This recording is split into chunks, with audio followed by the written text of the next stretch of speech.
நம்ம இந்த வீடியோல CBSE class 10 ஸ்டூடண்ட்ஸ்க்கான chapter 8 introduction to trigonometry ல இருந்து question number 4 prove that identities questions பார்க்க போறோம். So இதுதான் நம்மளோட மூணு ஐடென்டிட்டிஸ், அதே மாதிரி மூணு reciprocal. sin squared cos squared னா 1, 1 plus tan squared னா secant squared, 1 plus cot squared வந்து cosecant squared. இது தெரிஞ்சிருக்கணும் நம்ம எந்த ப்ரூஃப் பண்றதா இருந்தாலும். அதே மாதிரி ரெசிப்ரோக்கல்ஸும் தெரியணும். இப்போ இங்க क्वेश्चनல வந்து கொசிகண்டும் காட்டும் இருக்கு. இங்க வந்து காஸ் கொடுத்துருக்காங்க. இப்போ கொசிகண்ட் அப்படின்றது வந்து ஆக்சுவலா சைனோட ரெசிப்ரோக்கல், காட் அப்படின்றது வந்து ஆக்சுவலா நான் இங்க டேனோட ரெசிப்ரோக்கல் எழுதியிருக்கேன்.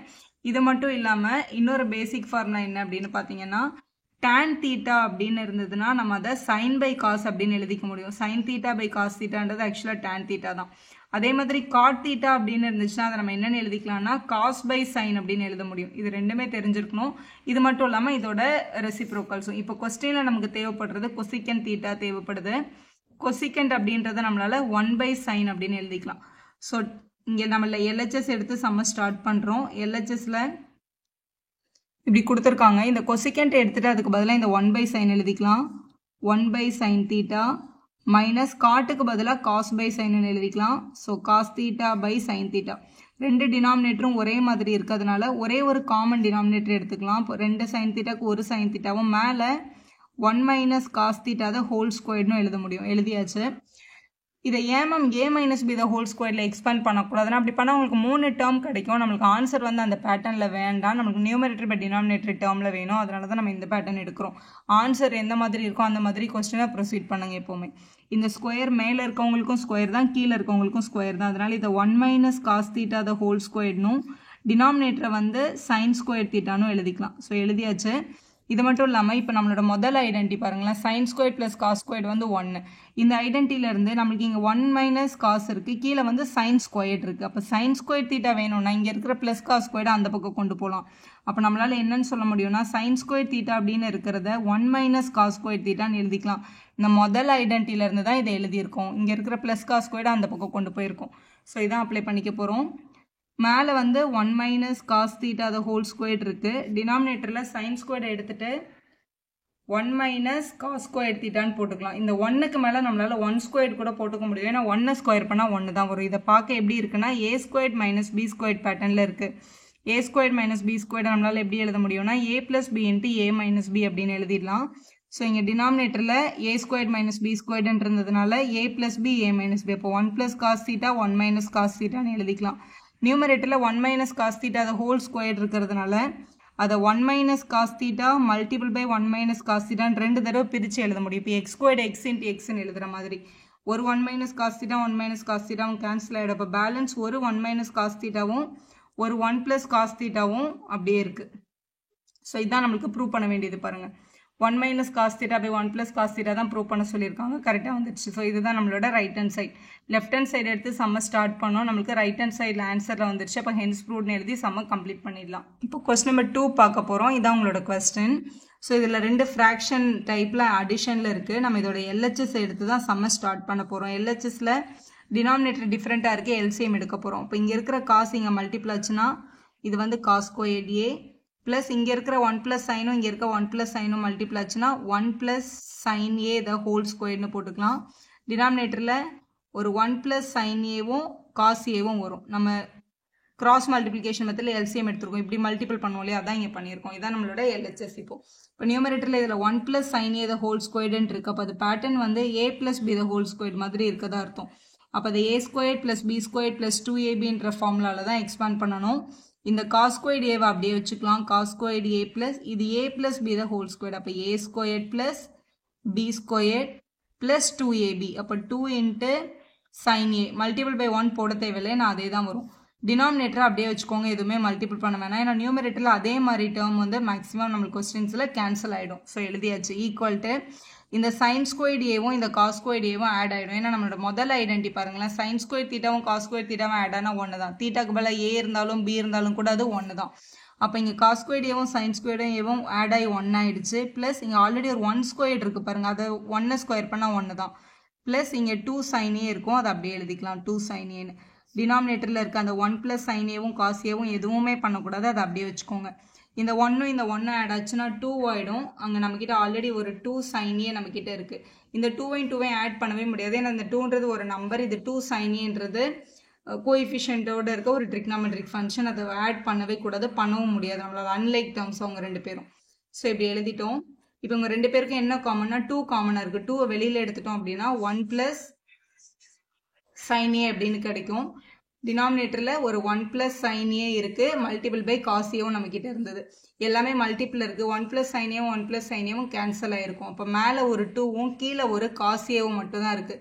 2/cos A அப்படின்னு இருக்குது. ஆக்சுவலாக 1/cos θ அப்படின்றது நம்மளோட ரெசிப்ரோக்கலில் பார்த்தீங்கன்னா 1/cosன்றது நம்மளோட சீக்கன் தீட்டா. அப்போ 2/cos θன்றது 2 சீக்கன் தீட்டா. அந்த 2 நியூமரேட்டர்லேயே வச்சுட்டு இந்த 1/cosன்றதை நம்ம சீக்கண்ட்டுன்னு மாற்றிக்கலாம். அப்போ 2 சீக்கன் தீட்டான்னு கிடைக்கிது நமக்கு. அதுதான் இங்கே ப்ரூவ் பண்ண சொல்லியிருக்காங்க பாருங்கள்.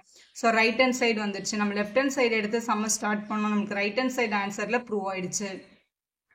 Question number 3 பார்க்கலாம். tan θ by 1 minus cot, cot θ by 1 minus tan வந்து 1 plus secant plus cosecant அப்படின்னு ப்ரூவ் பண்ண சொல்லியிருக்காங்க.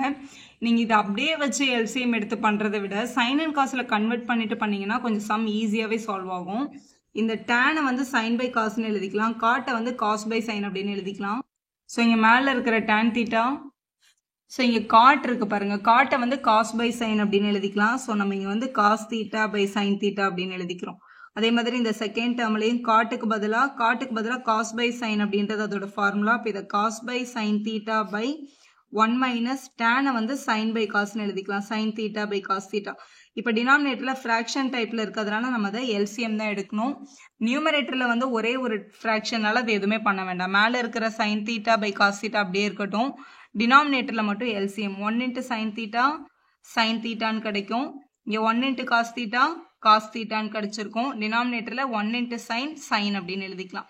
ப்ளஸ் அதே மாதிரி இங்கேயும் மேலே இருக்கிற cos θ by sin θ எதுவுமே பண்ண வேண்டாம், அப்படியே வச்சுட்டு டினாமினேட்டரில் மட்டும் எல்சிஎம் cos θ × 1 பண்ணால் cos θன்னு கிடைக்கும். Minus 1 × sin θ sin θ divided by 1 × cos θ வந்து cos θ அப்படின்னு கிடைச்சிருக்கு. இப்போ மேலேயும் ஃப்ராக்ஷன் இருக்குது, கீழேயும் ஃப்ராக்ஷன் இருந்து அப்படின்னா அதை காம்ப்ளெக்ஸ் ஃப்ராக்ஷன் சொல்லுவாங்க. கீழே இருக்க ஃப்ராக்ஷனை மேலே கொண்டு போயிடுங்க. இப்போ மேலே வந்து sin θ by cos θ இருக்குது நம்மக்கிட்ட. இங்கே டினாமினேட்டர் மேலே போச்சுன்னா sin θ by sin θ minus cos θன்ற டேர்ம் இங்கே பக்கத்தில் வந்திருக்கும். இங்கே இருக்கிற ப்ளஸ்ஸை போட்டுட்டு இங்கே இருக்க நியூமரேட்டரை முதல்ல எழுதுங்க, cos θ by sin θன்றது. அப்புறம் இந்த டினாமினேட்டரை மேலே கொண்டு போங்க. மேலே கொண்டு போகும்போது ரெசிப்ரோக்கல் ஆகும். cos θ by cos θ minus sin θ அப்படின்னு நம்ம எழுதிக்கலாம். ஸோ எழுதியாச்சு. இப்போ நம்ம மல்டிபிள் பண்ணிவிட்டு நம்ம வந்து எல்சிஎம் தான் எடுக்கணும். எல்சிஎம் எடுக்கிறதுக்கு டினாமினேட்டரை பார்த்தோம்னா இங்கே காசு இருக்குது, இங்கே சைன் இருக்குது. இங்கே சைன் மைனஸ் காசு இருக்குது, இங்கே காஸ் மைனஸ் சைன் இருக்குது. சைன் மைனஸ் காசும் காஸ் மைனஸ் சைனும் கண்டிப்பாக ஒரே மாதிரியான டேர்ம்ஸ் கிடையாது, வேறு மாதிரியான டேர்ம்ஸ். அதனால் அதை என்ன பண்ணுவோம் அப்படின்னா நார்மலாகவே இப்போ வந்து ஒரு a மைனஸ் பி அப்படின்னு ஒரு டேர்ம் இருக்குது, நான் அதை b மைனஸ் ஏன்னு மாற்றணும் அப்படின்னு நினச்சா இதுலேருந்து ஒரு மைனஸ் சைனை நம்ம வெளியில் எடுக்கணும். a மைனஸ் பியை b மைனஸ் ஏன்னு எழுதணும்னா ஒரு மைனஸ் சைனை வெளியில் எடுத்தால் இது ஆட்டோமேட்டிக்காக மாறிடும். உள்ளே கொண்டு போய் பாருங்கள், மைனஸ் b ப்ளஸ் ஏ கரெக்டாக வரும். அப்போ இங்கே சைன் மைனஸ் காசு இருக்குது, இங்கே காஸ் மைனஸ் சைன் இருக்குது. அப்போ இதை வந்து நான் சைன் மைனஸ் காசுன்னு மாற்றி எழுதணும்னா இதுலேருந்து ஒரு மைனஸ் சைன் வெளில வரும், அந்த மைனஸை இங்கே போட்டுருவாங்க. அப்போ இந்த டேர்ம் என்ன கிடைக்கும்னா மேலே இந்த சைனும் மல்டிபிள் ஆச்சுன்னா சைன் ஸ்கொயர் தீட்டான்னு கிடச்சிரும். டினாமினேட்டரில் இருக்கிற காஸ் தீட்டாவும் சைன் தீட்டா மைனஸ் காஸ் தீட்டாவும் அப்படியே எழுதிக்கலாம். இந்த செகண்ட் டேர்மில் முதல்ல இந்த காஸ் இன்ட்டு காஸ் ஸ்கொயர்னு எழுதிக்கிறேன். இங்கே காஸ் மைனஸ் சைனுன்னு இருந்ததை நம்ம தான் சைன் தீட்டா மைனஸ் காஸ் தீட்டான்னு வாலண்டியராக மாற்றுறோம். ஏன்னா எல்சிஎம் எடுக்க ஈஸியாக வருங்கிறதுக்காக இதை மாற்றி எழுதுனதுனால ஒரு மைனஸ் சைன் வெளில வரும்ல, அது இந்த ப்ளஸ்ஸை மைனஸாக மாற்றிடும். இங்கே அது இல்லாமல் நம்மக்கிட்ட இங்கே ஒரு சைன் தீட்டாவும் இருக்குது. இப்படி எழுதிக்கலாம். எழுதியாச்சு. இப்போ இந்த டினாமினேட்டருக்கு எல்சிஎம் எடுக்க போகிறோம். எல்சிஎம் எடுக்கும்போது இங்கே ஒரு காஸ் தீட்டா இருக்குது, இங்கே ஒரு சைன் தீட்டா இருக்குது. அப்போ ரெண்டுமே எல்சிஎம்மில் வரும். Cos theta into sine theta. இங்கேயே சைன் மைனஸ் காசு இருக்குது, இங்கேயே சைன் மைனஸ் காசு இருக்குது. அப்போ காமனாக ஒரு சைன் மைனஸ் காசை நம்ம வெளில எடுக்கணும். இப்போ இந்த மூணுமே எல்சிஎம்மோட டேர்ம்ஸ் தான். இப்போ இது 3 டேர்மே எல்சிஎம்மில் வரணும்னா இந்த ஃபஸ்ட்டு டேர்மில் என்ன மிஸ்ஸிங்னு பாருங்கள். இங்கே காசு இருக்குது, சைன் மைனஸ் காசு இருக்குது. அப்போ எது இல்லை, சைன் தான் இவங்ககிட்ட இல்லை. அப்போ மேலேயும் கீழே நம்ம என்ன பண்ணணும், மல்டிபிள் பை சைன் தீட்டா பண்ணணும். மல்டிபிள் பை சைன் பண்ணால் சைன் ஸ்கொயர்டும் சைனும் மல்டிபிளானா மேலே சைன் கியூப் தீட்டாவாயிடும். இங்கே சைனும் சைன் மைனஸ் காசும் இருக்குது. அப்போ எது இல்லை, காசு தான் இல்லை. அப்போ மேலேயும் கீழேயும் காசால் மல்டிபிள் பண்ணணும். காஸ் ஸ்கொயர்டும் காசும் மல்டிபிள் பண்ணால் காஸ் கியூப் தீட்டா அப்படின்னு கிடச்சிரும். ஸோ இப்படி கண்டுபிடிச்சிட்டோம் நம்ம. இதை பார்க்க எப்படி இருக்குது பாருங்களேன், a cube minus B cube மாதிரி இருக்குது. a கியூப் மைனஸ் பி கியூபோட ஃபேக்டரைசேஷன் ஃபார்முலா, அதாவது a minus B into a squared plus b squared plus ab அப்படின்னு எழுதுனா அதுதான் a cube minus b cube ஓட பேசிக் ஃபார்முலா. இப்போ ஏக்கு பதிலாக சைனும் பிக்கு பதிலாக காசும் இருக்குது, அதுதான் இதில் அப்ளை பண்ணணும். முதல்ல a minus bன்னு எழுதணும். a வந்து சைன், b வந்து காசு இல்லையா? அப்போ sine theta minus cos theta multiple by உள்ள வந்து sine square theta plus cos square theta plus sine theta cos theta இப்படி எழுதிக்கலாம். டினாமினேட்டரில் ஒரு காஸ் தீட்டா சைன் தீட்டா ஒரு சைன் மைனஸ் காஸ் தீட்டா இருக்குது. Sine theta minus cos theta. இந்த sine minus காசும் இந்த சைன் மைனஸ் காசும் கேன்சல் ஆகிருக்கும். இப்போ நியூமரேட்டரில் sine square plus cos square அப்படின்றது நம்மளோட identity, first identity. Sine square plus cos square வந்து 1ன்னு எழுதிக்கலாம். அப்போ இவங்க ரெண்டு பேரையும் ஜாயின் பண்ணி 1 ப்ளஸ் இங்கே நம்மக்கிட்ட இருக்கிறது ஒரு சைன் தீட்டா காஸ் தீட்டான்ற டேர்ம். டினாமினேட்டரில் cos theta into sine theta இருக்குது. ஸோ எழுதியாச்சு. இங்கே இந்த சைன் காசுன்றது இவங்களுக்கும் காமன் இவங்களுக்கும் காமன், ரெண்டு பேருக்கும் தனித்தனியாக பிரிச்சுக்கோங்க. அப்போ 1 பை காஸ் தீட்டா சைன் தீட்டான்னு ஒரு டேர்ம், அடுத்து plus sine theta cos theta by sine theta cos theta ரெண்டு டேர்ம் இருக்குது. இந்த டினாமினேட்டர் இந்த 1க்கு தனியாக உங்களுக்கு தனித்தனியாக பிரித்து எழுதிக்கணும். ஏன்னா நமக்கு ஆன்சர் என்ன கேட்டிருக்காங்களோ அதை ரீச் பண்ணணும். இந்த காசும் சைனும் கட் ஆகிருக்கும். இது 1 பை காசும் 1 பை சைனும் இருக்குது. 1 பை காசுன்றது யாரோட ரெசிப்ரோக்கல்? 1 பை காசுன்றது சீக்கண்டோட ரெசிப்ரோக்கல். 1 பை சைன்ன்றது கொசிகண்டோட ரெசிப்ரோக்கல். அப்போ இதை வந்து நம்ம என்னென்னு எழுதிடலாம்னா 1 பை காசுன்றதை சீக்கண்ட் தீட்டானும் 1 பை சைன்ன்றதை கொசிக்கண்ட் தீட்டானும் எழுதிக்கலாம். இதில் ரெண்டும் கேன்சல் ஆகிட்டதுனால இது 1 டைம் அப்படின்னு அர்த்தம். இதை நம்ம +1 அப்படின்னு போட்டுக்கலாம். இதான் உங்களுக்கு வந்து 1 + secant theta into cosecant theta அப்படின்னு கொஸ்டினில் கொடுத்துருக்காங்க. இதுதான் நம்மளோட ரைட் ஹேண்ட் சைடோட ஃபைனல் வேல்யூ. LHS எடுத்தோம், RHS ப்ரூவ் ஆயிடுச்சு. இதான் உங்கள் ஃபைனல் ஆன்சர். வீடியோ யூஸ்ஃபுல்லாக இருந்தால் ஒரு லைக் போடுங்க, உங்கள் ஃப்ரெண்ட்ஸ்க்கும் ஷேர் பண்ணுங்கள். Subscribe our channel for more videos.